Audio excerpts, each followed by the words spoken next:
안녕하세요. 오늘 레위기 마지막 말씀입니다. 성경 말씀이 다 어렵지만 그 중에서 레위기 말씀이 참 쉽지 않았습니다. 그런데 함께 여기까지 인도하시고 또 우리에게 뭔가 하여튼 배울 수 있는 은혜를 주신 하나님께 감사합니다. 또 그 말씀을 여러분들이 열심히 또 듣고 영접하고 따르려고 한 것에 대해서도 감사합니다. 계속해서 말씀이 우리 가운데 역사하기를 바라고 오늘 마지막 말씀인데 성령님께서 우리에게 말씀의 은총을 주시기를 바랍니다. 2절 요절 말씀을 다시 한번 읽읍시다. 시작. 이스라엘 자손에게 명하여 이르라. 만일 어떤 사람이 사람의 값을 여호와께 드리기로 분명히 서원하였으면 너는 그 값을 정할지니. 은혜로우신 아버지 하나님, 그동안 레위기 말씀을 주신 것을 감사합니다. 이 시간 마지막 말씀인데 성령님께서 함께 하셔서 우리에게 필요한 한마디 말씀을 허락하여 주옵소서. 예수님의 이름으로 기도합니다. 아멘. 레위기를 마치면서 여러분들 마음속에 가장 남아있는 말이 있다면 무엇일까요? 그것은 제사, 거룩함이라고 생각합니다. 그런데 오늘 마지막 말씀에서는 서헌과 11조를 가르칩니다. 왜 서헌과 11조를 마지막으로 가르칠까요? 또 거룩함과 제사, 그것과 서헌과 11조는 무슨 관계가 있을까요? 첫째, 서헌. 여호와께서 모세에게 무엇을 가르치십니까? 2절은 이렇게 말씀하셨죠. 이스라엘 자손에게 말하 이르라. 만일 어떤 사람이 사람의 값을 여호와께 드리기로 분명히 서원하였으면 너는 그 값을 정하고. 보통 서원은 사람이 절박할 때 하나님께 도움을 청하면서 그 일이 해결되면 뭔가를 드리겠다고 약속하는 겁니다. 이것은 일상적 기도와는 다릅니다. 왜냐하면 어떤 일을 해결받으려는 절박함에서 하기 때문입니다. 그 대표적인 것이 야곱의 서원이죠. 야곱은 형 여세로부터 도망해서 외갓집으로 가고 있는 때에 하나님께 이렇게 기도했습니다. 저를 안전하게 고향으로 돌아오게 하시면 하나님께서 제게 주신 모든 것 중에서 10분의 1을 하나님께 드리겠습니다. 그런데 여기서 말하는 서원은 이 서원과는 좀 다릅니다. 특별한 서원입니다. 어떤 사람이 자신을 하나님께 드리기로 작정한 겁니다. 다시 말해서 내가 하나님만을 위해서 섬기고 하나님께 모든 것을 헌신하겠다는 다짐입니다. 그것을 나실인 서원이라고 부르기도 하죠. 나실인 서원을 하는 사람은 술을 마시면 안 되고 머리카락을 잘라서도 안 되고 세상과 구별된 삶을 살아야 합니다. 그러면 누군가가 이런 하나님께만 내가 드리겠다라고 헌신하는 그런 서원을 하면 어떻게 지켜야 합니까? 서원한 사람에 해당하는 값을 정해서 성소에 바쳐야 합니다. 20살부터 60살까지의 남자의 값은 성소의 세겔로 은 50세겔이고 여자의 값은 30세겔입니다. 5살에서부터 20살까지의 남자의 값은 20세겔이고 여자는 10세겔입니다. 난지 한 달 된 아이에서부터 5살까지 남자의 값은 은 5세겔, 여자의 값은 은 30세겔입니다. 60살이 넘은 할아버지는 15세겔이고 할머니는 10세겔입니다. 서약한 사람이 가난해서 정한 값을 내지 못하면 제사장이 그 능력에 따라서 다시 값을 정합니다. 여기서 말하는 성소의 세겔은 무엇입니까? 세겔은 이스라엘의 화폐 단위입니다. 지금 현대 이스라엘도 세겔이라는 그 단위를 쓰고 있습니다. 고대에는 국가은행이나 화폐가 없었습니다. 그래서 성소에서 그것을 대신했는데 성소에서는 예물을 드립니다. 그 예물을 드릴 때 금이나 은으로 환산해서 예물을 드리고 그것을 표준 계량으로 삼았습니다. 약 한 세겔은 11.9g에 해당을 한다는군요. 금 보통 한 돈을 3.75g이라고 그러죠. 그러니까 11.4g은 상당히 큰 무게입니다. 그 가치를 보통 노동자 한 달 품삯으로 계산을 합니다. 17살이었던 소년 요셉이 형들의 모락 때문에 팔리죠. 그때 은 20세겔에 팔렸죠. 그리고 열심히 일할 수 있는 건강한 남자 종과 여자 종의 몸값, 즉 소가 만일에 그 여종이나 남종을 들이받아서 문제가 생기면은 은 30세겔을 주었습니다. 이것은 그 사람이 성소에서 일할 수 있는 신체 조건과 능력에 근거해서 값을 정한 겁니다. 신체 조건과 능력이 좋은 사람일수록 비싼 값인데 그게 최고의 값이 50세겔, 30세겔, 20세겔 이렇게 규정을 한 것이죠. 이런 기준으로 볼 때 사실 정한 값은 그렇게 싼 값이 아닙니다. 상당히 비싼 값입니다. 왜 하나님께서는 이렇게 비싼 값을 정했을까요?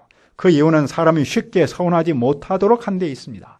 사람은 서원을 고의적이든지 아니면 의도가 있든지 없든지 남용할 수 있는 여지가 많았습니다. 다시 말해서 서원하고 지키지 못했다는 것이죠. 하나님은 그 문제를 해결할 방법을 주신 겁니다. 은혜로운 하나님께서 자기 백성이 지혜롭지 못하고 성급하게 약속한 것을 물을 수 있도록 배려하신 겁니다. 자, 이제 여호와께 사람이 아니고 가축을 서원하면 어떻게 합니까? 그들은 다른 것, 즉 좋은 것을 나쁜 것으로 바꾸면 안 됩니다. 바꾸면 둘 다 거룩하여 하나님께 바쳐야 합니다. 왜 사람이 서원물을 바꾸려고 할까요? 사람은 고통이나 희열의 순간에는 아낌없이 뭔가를 드리겠다는 마음이 나옵니다. 그러나 그 문제를 해결하고 나면 마음이 바뀌죠. 현실을 깨닫죠. 서원을 한 것을 갚으려고 했을 때 거기에 따르는 물질적 희생이 너무 크다고 생각하면 손해의식, 피해의식이 생겨서 바꾸려고 하기 쉽습니다. 하나님은 그런 바꿈을 경고하십니다. 그러니까 처음부터 그렇게 서원을 하지 말라는 겁니다. 감정적 서원을 하지 말라는 뜻이겠죠. 부정하여 여호와께 예물을 드리지 못한 가축을 서원했으면 어떻게 합니까? 제사장에게 끌고 가서 그 값을 정해야 합니다.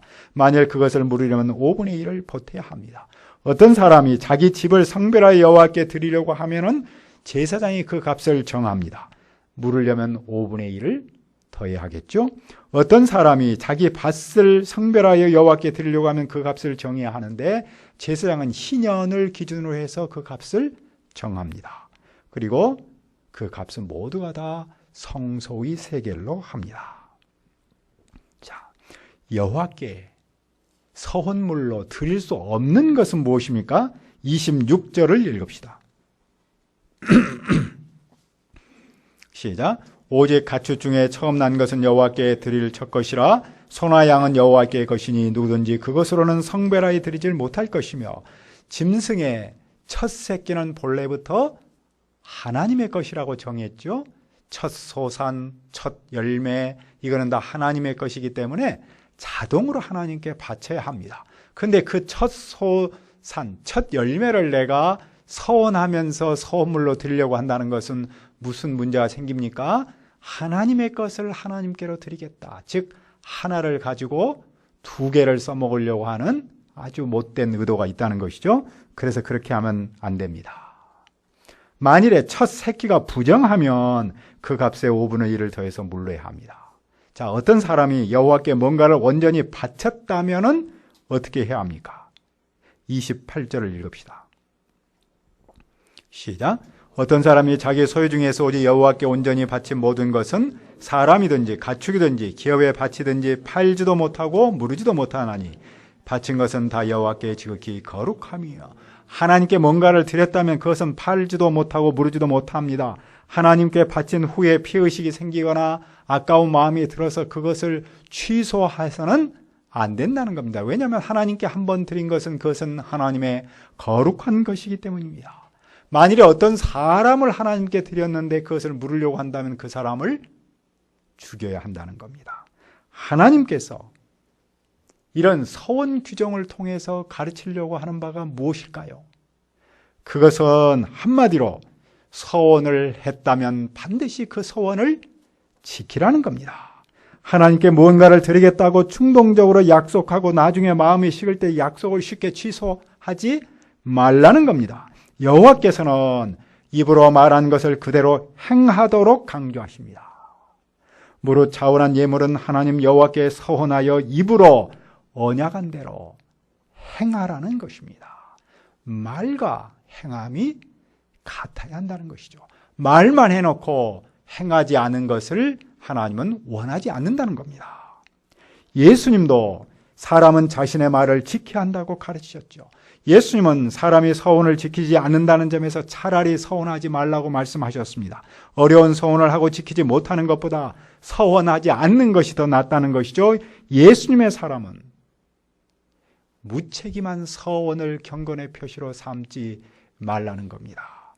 예수님은 그 백성을 향하여 이사야 선지자의 말을 인용하여 책망하셨죠. 이 백성은 입술로는 나를 공경하지만 마음은 내게서 멀리 떠나 있구나.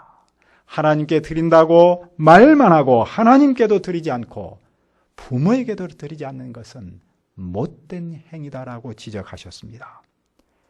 믿음의 사람의 말은 믿을만 해야 한다는 것이죠. 목자다움은 말의 신실성, 즉 삶의 신실성으로 나타난다는 것입니다. 예수님을 믿는 사람의 윤리적 특성 중 하나를 들라면 무엇일까요? 예수님을 믿는 사람은 믿을만하다. 신실성이라고 생각합니다. 그 신실성이란 무엇입니까? 자기가 한 말에 대한 행함, 책임감이라고 말할 수 있겠죠. 왜냐하면 예수님의 사람은 자기가 한 말 약속을 지키기 때문입니다. 우리 자신을 돌아볼 때 예수님을 믿지 않았을 때와 믿을 때 내가 예수님의 사람이라는 정체성을 인정했을 때와 인식하지 못했을 때의 차이가 무엇입니까? 그것은 바로 신실함이라고 말할 수 있습니다. 약속을 잘 지키는 것이 아닐까요? 하나님과 한 약속은 물론이고 주위 사람과 한 약속도 지키는 겁니다. 우리가 인간관계에서 가장 불편한 사람이 누구입니까? 말을 함부로 하고 자기가 한 말에 대해 책임을 지지 않는 사람이겠지요. 다시 말해서 말을 하고 행하지 않는 사람이 아니겠습니까? 이런 사람을 아주 부정적으로는 거짓말하는 사람, 믿을 수 없는 사람이라고 말하지 않습니까? 요즘 우리 사회에서 영향력 있는 사람, 영향력, 인플루언스, 그래서 ER 붙여서 인플루언서 뭐 이렇게 표현하는 것이 지금 유행한다고 그러네요. 그런 단어가 뜨고 있다 그러네요. 왜냐하면 영향력 있다는 말은 자기가 한 말에 대해서 그대로 실행한다는 것을 말하겠죠. 자기가 한 말에 대한 책임감을 뜻하겠죠. 그러나 반대로 겉으로는 영향력 있는 사람인 것처럼 하지만 자기가 한 말에 대한 책임을 지지 않는다면 그 사람은 영향력 있는 사람이 아니겠죠? 우리 사회는 정치적으로 진영 논리, 어떤 그 프레임에 갇혀서 참으로 안타까운 현실을 보지 않을 수 없습니다. 진영 논리에 갇혀서 말에 대한 책임감, 이런 것보다도 어느 진영이냐에 따라서 무조건 옳고 그름을 판단하는 그런 안타까운 현실을 봅니다. 말이란 무엇입니까? 말에 대해서는 반드시 그 행함이 따라야 한다는 것이겠죠. 교회는 어떻게 살아야 합니까? 우리는 무엇을 해야 합니까? 함부로 말하지 않아야 한다는 것이죠. 아니, 말을 했다면 그것에 대해 어찌하든지 책임성을 가지고 지키라는 겁니다. 우리가 하나님께 뭔가를 드리겠다고 했다면 잊지 말고 반드시 드려야 합니다. 복음사역에 내가 시간을 드리겠다고 말을 했다면 아무리 바빠도 드려야 한다는 것이죠. 내가 뭔가를 하겠다고 소감을 발표했다면 반드시 그렇게 하라는 겁니다. 우리가 바쁠지라도 또 할 일이 많을지라도 매주 예배하는 일도 또 주님께 물질을 드리는 일도 그것은 내가 한 말에 대한 책임을 지는 자세라고 할 수 있겠죠. 하나님의 백성의 가장 큰 핵심 가치는 무엇입니까? 그것은 바로 하나님 앞에 신실함을 말하는 겁니다. 그 신실함이란 무엇입니까? 내가 한 말을 그대로 지키는 거지요. 드린다고 했으니 하나님께 드리는 모습입니다. 하나님께서 서원 규정을 통해서 그 백성에게 가르치려고 하는 것은 바로 이 신실한 드림을 말합니다. 둘째 11조 30절을 읽읍시다. 30절 시작. 그리고 그 땅의 10분의 1 곧 그 땅의 곡식이나 나무의 열매는 그 10분의 1은 여호와의 것이니 여호와의 성물이라. 이스라엘이 가나안 땅에서 보리와 밀, 포도와 올리브 그리고 대추야자라고 하는 트마림을 가서 농사 짓는다고 했죠.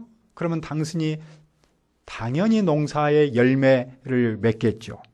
그때 소득의 10분의 1, 즉 10%는 여호와의 거룩한 것이라고 규정하십니다. 그것을 바쳐야 한다는 것이죠. 그것을 바치지 않고 물으려면 그것의 5분의 1을 더해야 합니다. 그러면 소나 양의 10분의 1은 어떻게 하나님께 드려야 합니까? 무슨 기준으로 드려야 합니까? 목자가 막대기를 해놓고 양이 지나갈 때마다 10번째 것을 하나님께 드리라고 합니다. 그때 주의할 점이 하나 있습니다. 10번째 걸리는 양이 너무 좋은 양이면 11번째로 바꾸지 말라는 겁니다. 또 반대로 10번째 양이 너무 안 좋아서 하나님께 드리기가 미안할지라도 그냥 드리라는 겁니다. 10번째 양은 그냥 10번째 양이 좋든지 나쁘든지 바꾸면 안 되고 그렇게 하면 둘 다 하나님께 바쳐야 합니다. 그냥 정직하게 바치라는 겁니다. 이상은 여호와께서 시내 산에서 그 백성에게 가르치신 말씀입니다. 왜 여호와께서는 그 백성에게 10분의 1을 바치도록 하실까요? 그것은 우리가 가지고 있는 모든 것은 하나님의 소유이고 하나님께서 그것을 주셨음을 알라는 것입니다. 그것을 알았으면 그분께 감사하라는 것입니다. 그리고 그 감사의 표시로 11조를 드리는 겁니다. 그러면 하나님과 그 백성과의 관계를 지속할 수 있습니다. 내가 소득의 10분의 1을 하나님께 드리면 하나님은 다시 나에게 소득을 주십니다. 10분의 1, 즉 11조는 하나님과 나와의 인격적 관계성을 맺어주는 선순환의 관계를 나타내는 것이죠. 선순환의 관계를 이어주는 하나의 끈이라고 말할 수 있겠죠. 우리가 11조를 드리는 일은 이 선순환의 관계 속에서 살고 있다. 하나님과 나와의 인격적 관계성에서 살고 있다는 삶의 고백이고 삶의 표시인 겁니다. 그런데 이스라엘은 가나안 땅에 들어가서 역사가 오래되는 가운데 이 11조 선순환의 역사적 끈을 제대로 잊지 못합니다. 먹고 살기가 힘들었기 때문일 것입니다. 그러나 마음이 더 큰 문제였습니다. 하나님의 은혜를 잊어버린 겁니다. 하나님께서 나에게 주셨다는 그 사실을 잊어버렸습니다. 내가 지금 누리고 있는 그것이 하나님께서 나에게 주신 선물이라는 사실을 잊었습니다. 하나님은 그들을 향해서 꾸짖었습니다. 너희는 내 것을 훔쳤도다. 그러면서 다시 한번 기회를 주십니다. 만군의 여호와 이르노라 너희의 온전한 11조의 창고를 들여 나의 집에 양식이 있게 하고 그것으로 나를 시험하여 내가 하늘문을 열고 너에게 복을 쌓을 곳이 없도록 붙지 아니하나 보라. 하나님은 11조를 통해 모든 복이 당신께로부터 왔다는 사실을 그 백성이 체험하기를 원하십니다. 인정하기를 원하십니다. 11조를 드림을 통해서 하나님께서 주시는 복을 삶 속에서 풍성하게 누리기를 바라십니다. 그런 점에서 볼 때 하나님께 우리가 11조를 드린다는 것은 단순히 10분의 1이라는 물질을 드리는 것이 아니라 마음을 드리고 헌신 드리는 것이라고 말할 수 있습니다. 하나님과 나와의 인격적 관계성을 지속하는 것이겠죠. 어떤 사람은 11조는 일부 교회가 만들어낸 잘못된 전통이다. 그래서 그 전통을 지키지 않아도 된다라고 말을 합니다. 그러나 신약 시대의 종교 지도자도 11조를 지켰죠. 물론 바리새인이긴 했지만 그 바리새인이 11조를 드린 것을 얼마나 자랑했습니까? 신약 시대는 오히려 우리의 모든 소유가 하나님의 것이라는 청지기의 사상을 강조하고 있습니다. 내가 가진 물질은 물론이고 내 삶까지도 하나님의 것이라는 고백을 강조하고 있지요. 그 고백은 삶 속에서 내 소유의 10분의 1을 하나님과 그 사역에 드리는 것으로 나타납니다. 그런 점에서 볼 때 11조 신학은 오늘 우리의 삶에도 적실하게 적용할 수 있는 하나님의 가르침이라고 믿습니다. 왜 레위기는 서원과 11조의 규정을 결론으로 가르치고 있습니까? 서원과 11조 규정의 핵심은 무엇입니까? 신실한 드림이죠. 내가 드린다고 했다면 그것을 반드시 지키고 하나님께 드리는 것이죠. 그것이 바로 서원과 11조의 가르침의 핵심입니다. 이것이 제사와 거룩과는 무슨 관계가 있습니까? 하나님께 예배하고 거룩한 삶을 산다는 것은 무엇입니까? 그것은 하나님께 신실한 모습으로 드리는 것입니다. 하나님께 신실하게 드리지 않으면서 거룩을 말할 수 없고 예배를 말할 수 없는 것입니다. 신실한 드림이 없이는 거룩한 삶도 없고 예배도 없는 것입니다. 그 점에서 하나님께서는 레위기를 통해서 우리에게 거룩을 가르치시고 제사를 가르치시고 결론으로 신실한 드림을 가르치십니다. 우리가 삶에서 신실한 드림을 통해서 참된 예배와 거룩을 체험하기를 기도합니다. 은혜로우신 아버지 하나님, 우리에게 말씀을 주신 것을 감사합니다. 우리에게 거룩함과 예배를 가르쳐 주셔서 감사합니다. 거룩함과 예배가 우리의 삶 속에서 신실한 드림을 통해서 역사하는 줄 믿습니다. 우리가 삶 속에서 신실한 드림을 통해서 예배와 거룩을 체험하도록 도와주시옵소서. 예수님의 이름으로 기도합니다. 아멘.